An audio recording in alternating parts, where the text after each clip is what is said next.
As Christmas looms, so does the prospect of a third wave. With tier changes imminent this week, NHS bosses have urged extreme caution.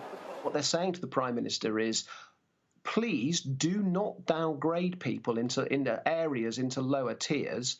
Secondly, as soon as an area looks like it needs to, has to go into tier 3, please put them in there straight away.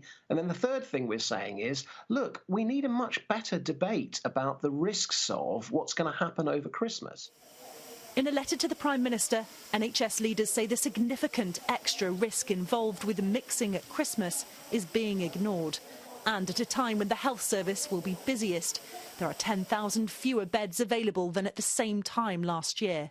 One's only got to look at what's happened in the United States around the Thanksgiving holiday, where cases have surged. Tony Fauci, the American chief scientist advisor on COVID, has warned that Christmas could be even worse than Thanksgiving in terms of people moving around.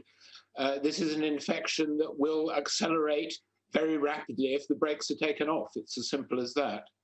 As the government says it won't hesitate to take necessary action to protect communities, more rapid test sites are opening up to track asymptomatic cases.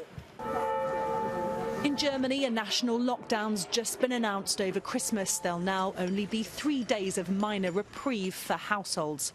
Chancellor Angela Merkel blamed Christmas shopping for a rise in cases. Action is needed because the measures that we implemented on November the 2nd were not sufficient.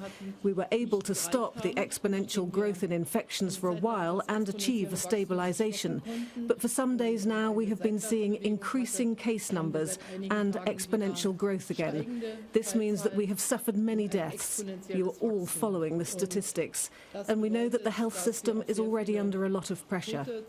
There are no calls to change the planned UK Christmas rules, but rising infections and hospital admissions don't bode well for a Christmas without high risk.